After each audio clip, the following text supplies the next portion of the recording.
পড়ছিলাম হৃদয় মাঝে হঠাৎ তুমি, কলমে সানা শেখ। পর্ব সংখ্যা ৩৭। সময় গড়ায়, দিন সপ্তাহ মাস পেরিয়ে যায়। দেখতে দেখতে প্রায় ৩ মাস হয়ে গেল মায়া জার্মানিতে এসেছে। আজকে রাত ৮টায় মায়ের ফ্লাইট। এখন বিকেল ৩:৩০। সব কিছু প্যাকিং করা হয়েছে সকালেই। আলভি বড় বড় সুটকেস ৩টা ড্রয়িং রুমে এনে রাখে, তারপর আবার রুমে ফিরে আসে। মায়া ওয়াশরুমে রয়েছে, শাওয়ার নিচ্ছে। আলভি নিজেও ওয়াশরুমের ভেতরে প্রবেশ করে। শাওয়ার নিয়ে বেরিয়ে আসে দুজন। রোজকার মতন আলভি নিজেই মায়ের চুলগুলো মুছে হেয়ার ড্রায়ার দিয়ে শুকিয়ে দেয়, তারপর নিজের চুলগুলোও শুকিয়ে নেয়। মায়ের চুলগুলো ব্রাশ করে খোপা বেঁধে দেয় নিজেই। আগে খোপা বাঁধতে পারতো না, এখন শিখে গেছে। যত্ন করে মায়ের চেহারায় ক্রিম লাগিয়ে দেয়, হাতে গলায় পায়ে লোশন দিয়ে দেয়। গোলাপি ঠোঁট জোড়ায় নিজেই লাইট লিপস্টিক দিয়ে দেয়, আর একটু ঝুঁকে ঠোঁট জোড়ায় বেশ অনেকগুলো চুমু খায়। মায়া ফ্যাল করে তাকিয়ে আছে আলভির দিকে। ওর ভেঙে চুরে কান্না আসছে। কান্না আটকে রাখার কারণে চোখ মুখ লাল হয়ে উঠেছে আবার। আলভি মায়াকে দাঁড় করায়, তারপর শক্ত করে জড়িয়ে ধরে। আলভিকে জড়িয়ে ধরে ফুপিয়ে ওঠে মায়া। মায়া কাঁদলেও আলভি কাঁদতে পারছে না। ছেলেদের যে কাঁদতে নেই। একে অপরকে জড়িয়ে ধরে রেখে অনেকটা সময় পেরিয়ে যায়। আলভির ফোনে রিং বেজে ওঠে। মায়াকে জড়িয়ে ধরে রেখে বেডের কাছে এগিয়ে এসে ফোন হাতে তুলে নেয়। শুভ কল করেছে। রিসিভ করে কানে ধরে বলে, বল কখন বের হবি? 5টায়। 5টা বাজতে আর 25 মিনিট বাকি আছে। ড্রয়িং রুমে সুটকেস রাখা আছে, ওগুলো কারে তোল, আমরা আসছি একটু পর। আচ্ছা। কল কেটে ফোন আবার বেডের উপর রেখে দেয়। আলভি হাত বাড়িয়ে টিস্যু বক্স থেকে টিস্যু পেপার নেয় হাতে। বুক থেকে মায়ের মুখ তুলে 2 গাল মুছিয়ে দেয়। টিস্যু ফেলে 2 হাতে আগলে ধরে মায়ের মুখ। মায়া হেঁচকি তুলতে তুলতে আলভির মুখের দিকে তাকিয়ে থাকে। নিজের মুখ আগলে ধরে রাখা আলভির হাত দুটো শক্ত করে আঁকড়ে ধরে। চোখ দুটো দিয়ে ঝরঝর করে পানি গড়িয়ে পড়ছে। হাত দিয়ে আবারও গাল মুছিয়ে দেয় আলভি। মায়ের সারা মুখে অসংখ্য চুমু খায়। মায়ের কপালের সাথে কপাল ঠেকিয়ে চোখে চোখ রেখে বলে, কেঁদো না, তুমি কাঁদলে আমি নিজেকে সামলাতে পারবো না। মায়া কাঁদতে কাঁদতে বলে, তুমি চলো আমার সাথে। যাবো তো, নতুন অফিসের কাজ শেষ হতে আর 2.5 থেকে 3 মাস সময় লাগবে। ওটা চালু হলেই আমি ফিরে যাব তোমার কাছে। 13 বছর অপেক্ষা করতে পেরেছ, এখন 3টা মাস পারবে না? মায়া আলভিকে জড়িয়ে ধরে বলে, তোমাকে ছাড়া 3টা মিনিটও থাকতে পারি না এখন। 3 মাস কিভাবে থাকবো? চোখের পলকে 3 মাস পেরিয়ে গেছে। সামনের 3 মাসও চোখের পলকেই পেরিয়ে যাবে। বাড়িতে তো সবাই আছে। আর কেঁদো না। তুমি একা একা কিভাবে থাকবে? একা একা থাকার অভ্যাস আছে আমার। সময় পেরিয়ে যাচ্ছে, রেডি হতে হবে, দ্রুত আসো। মায়াকে উঁচু করে ড্রেসিং টেবিলের সামনে এনে দাঁড় করায়। আলমারির ভেতর থেকে মায়ের বোরকা হিজাব নিকাব বের করে দেয় আলভি নিজেই। বোরকাটা পরিয়েও দেয় নিজেই। টিস্যু বক্স থেকে আবার টিস্যু এনে মায়ের সারা মুখ মুছিয়ে দেয়। মায়া হিজাব বাঁধতে শুরু করে। আলভি আলমারি থেকে নিজের শার্ট প্যান্ট বের করে পরে নেয়। দুজন একসাথেই তৈরি হয়। মায়ার phone, passport, visa, ticket Alvi মায়ের হ্যান্ডব্যাগে ভরে দেয়। মায়াকে এক হাতে জড়িয়ে ধরে রুম থেকে বের হয়। ঘাড় ঘুরিয়ে রুমের ভেতরে তাকায় মায়া। 3 মাস এই রুমেই ছিল আলভির সাথে। রুমের প্রতি ভীষণ মায়া জমে গেছে। টুপটাপ আবারও চোখের পানি গড়িয়ে পড়ে। হাতে থাকা টিস্যু পেপার দিয়ে চোখের পানি মুছতে মুছতে নিচে নেমে আসে। ড্রয়িং রুমে কেয়ারটেকার দুজন, শুভ আর শুভর ফ্যামিলি ওদের অপেক্ষায় বসে আছে। সবাই একসাথে বাড়ির বাইরে বেরিয়ে আসে। কেয়ারটেকার দুজন আর শুভর বউ বাচ্চার কাছ থেকে বিদায় নিয়ে আলভির সাথে কারে উঠে বসে মায়া। শুভ ড্রাইভিং সিটে বসে মায়া আরেকবার বাড়িটার দিকে তাকায়। নিজের বাড়ির থেকে বের হওয়ার সময় যেমন কান্না আসছিল, এখনও তেমন কান্না আসছে।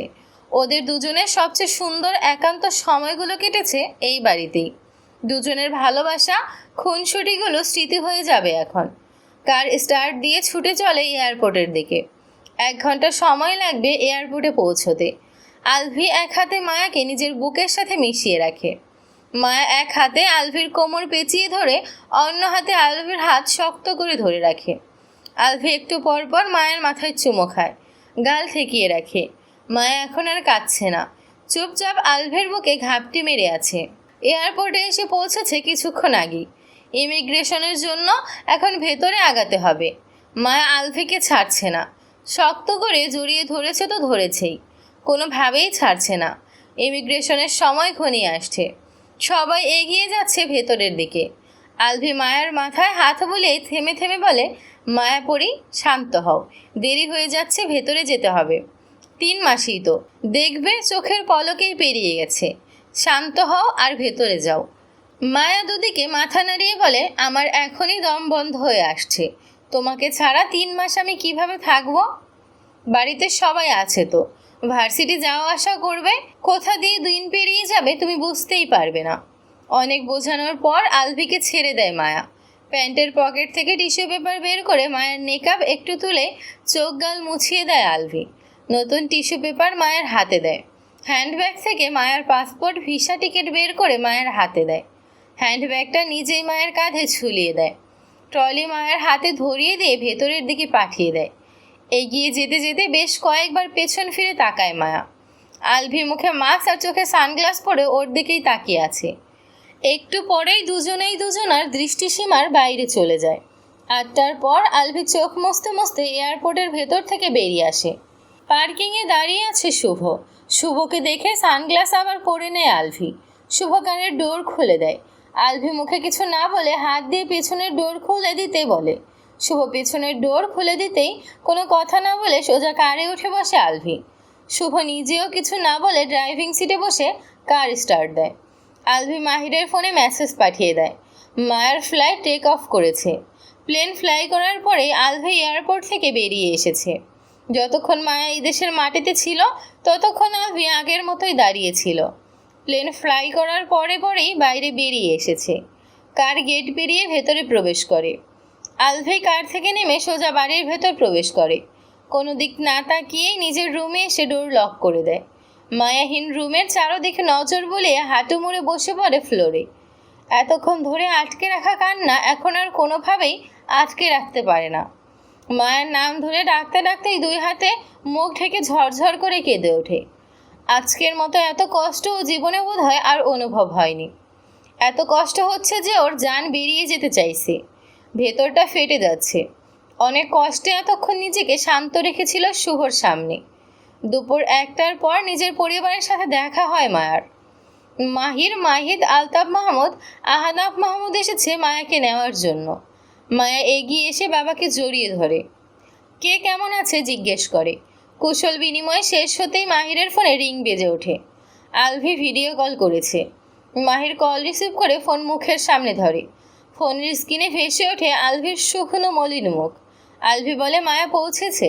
হ্যাঁ, মাত্র আসলো আমাদের কাছে। ওর কাছে দাও। মায়ের কাছে ফোন দেয় মাহির। মায়া ফোনের স্ক্রিনে তাকিয়ে আলভির শুকনো মলিন চেহারা দেখতে পায়।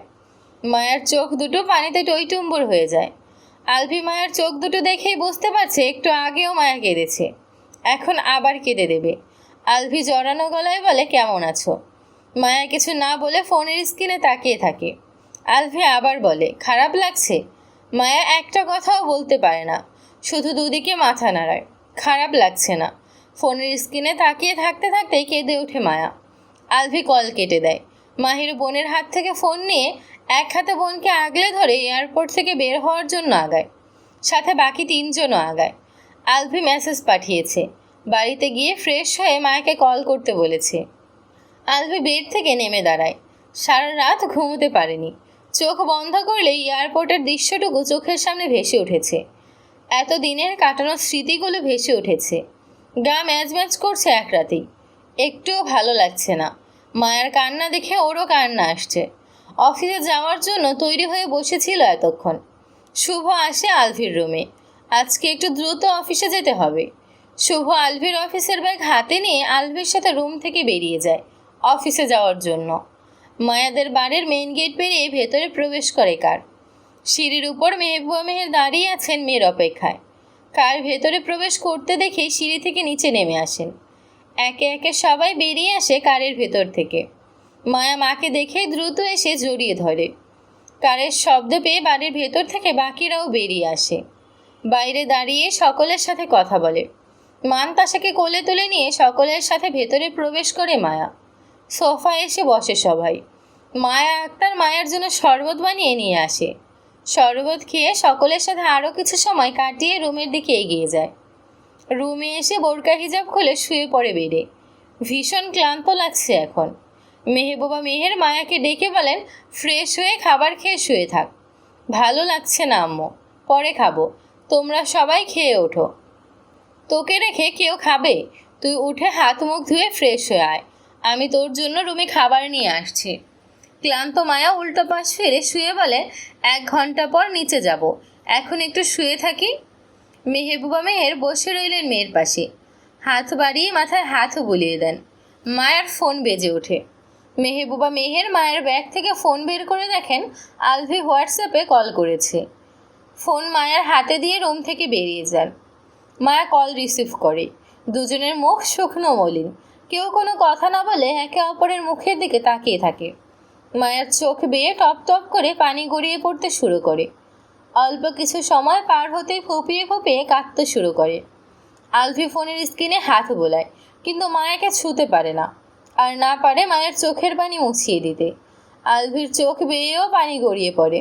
টেবিলের উপর ফোন রেখে টিস্যু দিয়ে দ্রুত চোখের পানি মুছে নেয়। লম্বা লম্বা শ্বাস টেনে নিয়ে পানি খায়, তারপর আবার ফোন মুখের সামনে ধরে। মায়ের কান্না বেড়ে গেল। আলভি নিজেকে স্বাভাবিক দেখানোর চেষ্টা করে বলে, একা একা না থেকে সকলের মাঝে বসে থাকো, তাহলে ভালো লাগবে। মায়া বলে না কিছু। শোয়া থেকে ওঠো, উঠে ফ্রেশ হয়ে খাবার খাও, খেয়ে সকলের সাথে সময় কাটাও। এভাবে একা একা থাকলে কেঁদে কেঁদে অসুস্থ হয়ে পড়বে। মায়া তবুও কিছু বলে না। আলভি টিস্যু দিয়ে আবার চোখ মুছে নিয়ে বসা থেকে উঠে দাঁড়ায়। আমার মিটিং আছে, পরে কল করব আবার, উঠে ফ্রেশ হয়ে খাবার খাও। আবার কল করে যেন না দেখি এভাবে শুয়ে আছো একা একা। যাও মায়াপরি, কাঁদে না আর, তুমি কাঁদলে কিন্তু আমিও কেঁদে দেব। পুরো ফ্যামিলিকে কাছে পেয়েও কাঁদছ, আর আমি এখানে একা একা থেকেও কাঁদছি না। মায়া কান্না গেলে থেমে থেমে বলে, কাঁদছ না তাহলে চোখ মুখ এমন কেন? বউয়ের কান্না দেখে কি আমি হাসবো? 24 ঘন্টাও হয়নি তোমার কাছ থেকে এসেছি, আমার মনে হচ্ছে কয়েক বছর ধরে তোমার কাছ থেকে দূরে রয়েছি। সকলের কাছে গিয়ে বসো, তাহলে আর এমন মনে হবে না। রাখছি, মিটিং শেষ করে কল করব আবার। আলভি কল কেটে দেয়। মায়া ফোনের ওয়ালপেপারে থাকা আলভির ফটোর দিকে তাকিয়ে থাকে এক দৃষ্টিতে। দুই চোখ বেয়ে ঝরঝর করে পানি গড়িয়ে পড়তে শুরু করে আবার। কেমন দম বন্ধ হয়ে আসছে, অস্থির লাগছে। বারবার আলভির কাছে ফিরে যেতে ইচ্ছে করছে। প্রিয় মানুষের কাছ থেকে দূরে থাকা এত কষ্টদায়ক কেন? শাওয়ার নিয়ে ফ্রেশ হয়ে নিচে নেমে আসে মায়া। ওকে দেখে সবাই ওর দিকে তাকায়। ওর জন্য এখনো না খেয়ে বসে আছে সবাই। সকলের সাথে ডাইনিং টেবিলে খাবার খেতে বসে মায়া। খাবার মুখে দেওয়ার সময় মনে পড়ে আলভি সকালে খেয়েছে। জিজ্ঞেসও তো করলো না খেয়েছে নাকি। খায়নি বোধ হয়, খেলে চোখ মুখ এমন শুকনো শুকনো লাগতো না। মায়ের গলা দিয়ে আর খাবার নামতে চায় না। মেহবুবা মেহের মায়ের মাথায় হাত বুলিয়ে বলেন, রান্না ভালো হয়নি? মায়ের ভাত মুখে পড়ে বলে, না, রান্না মজা হয়েছে। খাচ্ছিস না কেন তাহলে? এত রাস্তা জার্নি করেছি তো, তাই ভালো লাগছে না, ঘুম পাচ্ছে এখন, সারা রাত ঘুমোতে পারিনি। খাবার খেয়ে রুমে গিয়ে ঘুমা, তাহলে ভালো লাগবে। প্লেটের অর্ধেক খাবার খেয়ে আর খায় না মায়া। হাত ধুয়ে পানি খেয়ে সোফা এসে বসে মান্তাসার পাশে। মান্তাসা মাংস খাচ্ছে, ছোট ছোট দাঁত দিয়ে ছিঁড়ে ছিঁড়ে। হাতের মুঠোয় থাকা মাংসের টুকরো মায়ের মুখের দিকে বাড়িয়ে দিয়ে বলে, খাও। আমি তো খেয়েই আসলাম, তুমি খাও এখন। ছোট আব্বু কই? নিয়ে আতুনি। তোমার ছোট আব্বু কদিন পর আসবে। কেন? ছোট আব্বুর কাজ আছে তো, তাই। ছোট আব্বু কথা মনে পড়ে। কথাগুলো শেষ হতেই মান্তাসার চোখ দুটো পানিতে টইটুম্বর হয়ে যায়। মায়া কোলে তুলে বুকে জড়িয়ে ধরে মান্তাসাকে। সানজিদা বলে, ভাইয়ার কথা বলতে গিয়েই ও কয়েকদিন কেঁদে ভাসিয়েছে, এখনও বলতে বলতেই কেঁদে দেয়। এখন তোমার ভাইয়ার কাছে গেলেও বারবার বলে, আব্বু ছোট আব্বুর কাছে যাব, আমাকে ছোট আব্বুর কাছে নিয়ে চলো। তোমাকেও অতবার মনে করে না যতবার ভাইয়ার কথা মনে করে কাঁদে। মায়া মনে মনে বলে, ও জাদু জানে ভাবি, কিভাবে নিজের মায়ায় আটকে রাখতে হয় খুব ভালো করেই জানে। ওর চোখে মুখে জাদু আছে, ও পুরোটাই জাদু। তারপর মুখ ফুটে বলে, তাই তো দেখছি এতদিন, কল করলে ছোট আব্বুর কাছে দাও, ছোট আব্বুর কাছে দাও। কথা বলতে বলতেই কেঁদে দিত কোলে যাওয়ার জন্য, অথচ আমার সাথে 2 মিনিটও কথা বলেনি। নাহার বেগম খাওয়া শেষ করে এসে মায়ের পাশে বসতে বসতে বলেন, আমার নাতির আদর্শ খেতে খেতে দেখছি মোটা হয়ে গেছিস। দাদির কথা শুনে লজ্জা পায় মায়া। তবুও দমে না গিয়ে বলে, তোমার নাতির আদর সোহাগ খেয়ে মোটা হয়নি দাদু, তোমার নাতির টাকা খেয়ে খেয়ে মোটা হয়ে গেছি। আমার নাতির টাকা তাহলে বরকত আছে, এতকাল খেয়ে তো মোটা হোসনি, নাতির টাকা খেয়ে মোটা হয়ে গেছিস? এতকালেও মোটাই ছিলাম আমি, আগের চেয়ে মাত্র 3 কেজি ওজন বেড়েছে। জার্মানি থেকে আসার পর প্রথম রাত মায়ের সাথে ঘুমিয়েছিল মায়া। মেহেবুবা মেয়ের কাছে এসে ঘুমিয়েছিলেন। মেয়ের মন খারাপ, রাতে না ঘুমিয়ে যদি কাঁদে তাই মেয়ের সাথেই শুয়েছিলেন। কিন্তু ক্লান্ত থাকায় এক ঘুমেই রাত পার হয়ে গিয়েছিল মায়ার। তারপর থেকে গত রাতগুলো মায়া একাই থেকেছে। রাতে আলভিকে পাশে না পেয়ে বারবার ঘুম ভেঙে গেছে। ঘুম থেকে উঠে মাঝরাতে বালিশে মুখ গুজে গুমড়ে গুমড়ে কেঁদেছে আলভির জন্য। আলভিকে এত বেশি মিস করে যে ভাষায় প্রকাশ করা যাবে না। পরিবারের সকলের সাথে থেকেও আলভিকে 1 মিনিটের জন্য ভুলতে পারে না। আলভিকে ঠিক কতটা মিস করে মায়া নিজেও বুঝতে পারে না। আলভিকে ছাড়া রাতটা সবচেয়ে কঠিন লাগে মায়ের কাছে। এই রাত কেন আসে? মায়া খাওয়া দাওয়া সেরে 10টায় আলভির রুমে চলে আসে, যেটা এখন ওরও রুম। ডোর লক করে রুমের চারদিকে নজর বুলায়। কোথাও নেই আলভি। ভেঙে চুরে আবার কান্না আসছে। যতবার খালি রুমে আসে ততবার কান্না চলে আসে। আলভিও বোধহয় ওর মতোই খালি রুমে একা একা ছটফট করে। চার্জ থেকে ফোন খুলে অন করে। তখন আলভির সাথে কথা বলতে বলতেই ফোন বন্ধ হয়ে গিয়েছিল। আলভিকে কল করার সাথে সাথেই রিসিভ হয়। আলভি বোধহয় কল করতেই নিয়েছিল। একে অপরকে দেখে দুজনেই হাসে। তারপরে মায়ের মুখটা মলিন হয়ে যায়, চোখ দুটো পানিতে টইটম্বর হয়ে ওঠে। ধরা গলায় বলে, তুমি তো বলেছিলে 2-3 দিন একটু বেশি কষ্ট হবে, তারপর সব ঠিক হয়ে যাবে। সপ্তাহ পেরিয়ে গেছে, অথচ তোমাকে ছেড়ে থাকার কষ্ট একটুও কমেনি। আলভি কি বলবে? মায়াকে ছেড়ে থাকতে তো ওরও একই রকম কষ্ট হচ্ছে। পুরো 1 ঘন্টা কথা বলে দুজন। কথা বলার চেয়ে বেশি একে অপরকে দেখে শুধু। রাতে বেড়ে যাওয়ায় মায়াকে ঘুমোতে বলে কল কেটে দেয় আলভি। মায়া ফ্রেশ হয়ে এসে আলমারি থেকে আলভির শার্ট বের করে। শার্টটা গায়ে জড়িয়ে লাইট অফ করে ড্রিম লাইট অন করে শুয়ে পড়ে। শার্টে এখনও আলভির গায়ের ঘ্রাণ আছে। শার্ট গায়ে জড়িয়ে ঘুমোলে মনে হয় আলভি ওকে জড়িয়ে ধরে আছে। এরকমটাই কল্পনা করে মায়া। আলভি ওকে জড়িয়ে ধরে আছে। চোখ বন্ধ করে রাখলেও ঘুম কি এত সহজেই আসবে নাকি? ডিনার সেরে রাত 9টায় রুমে ফিরে আসে আলভি। এই রুমে আসলেই ওর দম আটকে আসছে। এই রুমে মায়ার সাথে কত শত মুহূর্ত কেটেছে সেসবই এখন স্মৃতি হয়ে গেছে। মায়ার ব্যবহার করা জিনিসগুলো এখন আগের মতোই রয়েছে সব কিছু। ফ্রেশ হয়ে এসে শুয়ে পড়ে, তবে ঘুম ওর ধারের কাছেও নেই। অস্থির হয়ে শোয়া থেকে উঠে বসে, গায়ে টি-শার্ট খুলে ছুঁড়ে ফেলে ফ্লোরে। মায়া কোথায়? ওর মায়াকে চাই এখন। বেড থেকে নেমে দাঁড়ায়। আলমারি খুলে মায়ের শেষবার ইউজ করা ওড়নাটা বের করে। ওই ওড়নাটা ওই দিন মায়া ইউজ করেছিল, কিন্তু ধোয়া হয়নি। ওড়নাটায় এখনও মায়ের শরীরের ঘ্রাণ রয়েছে। মায়ের কথা বেশি মনে পড়লে ওড়নাটা বের করে মুখে চেপে ধরে রাখে আলভি। তখন চোখ বন্ধ করে কল্পনা অনুভব করে মায়াকে জড়িয়ে ধরে রেখেছে। মায়া ওর কাছেই আছে। ওড়নাটা বেশি করে বের করে না। যদি মায়ের শরীরে ঘ্রাণ চলে যায় তখন তো আলভি আরও ছটফট করে মরবে।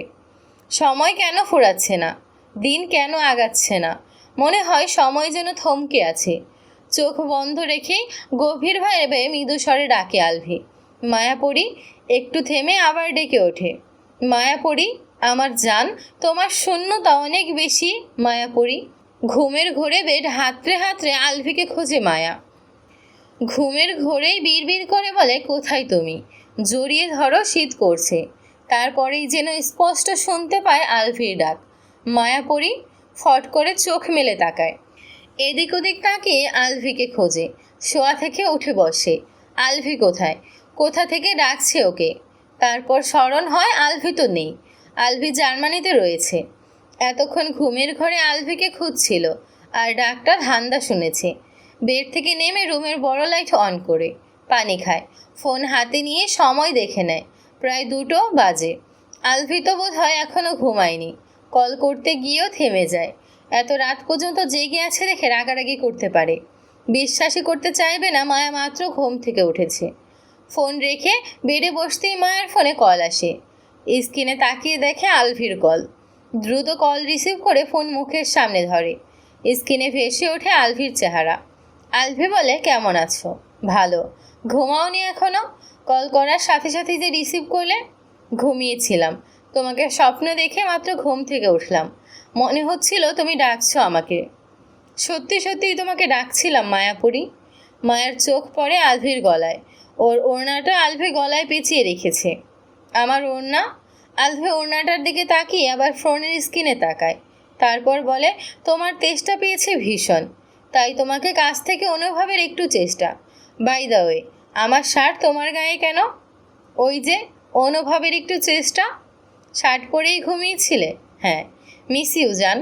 রাতে ঘুমের ঘোরে তোমাকে খুঁজি, তারপর এদিক ওদিক বেড হাতড়ে দেখি তুমি নেই। অফিসে যখন বসে থাকি তখন মনে হয় তুমি পাশের চেয়ারেই বসে আছো, কিন্তু তাকিয়ে দেখি তুমি নেই। রাতে ঘুম হালকা হয়ে আসলে জড়িয়ে ধরার জন্য বেড হাতড়ে দেখি তুমি নেই। বাইরে থেকে রুমে এসে জড়িয়ে ধরার জন্য তোমাকে খুঁজলে দেখি ফাঁকা রুম আমার অপেক্ষায়। জড়িয়ে ধরার মানুষটা নেই।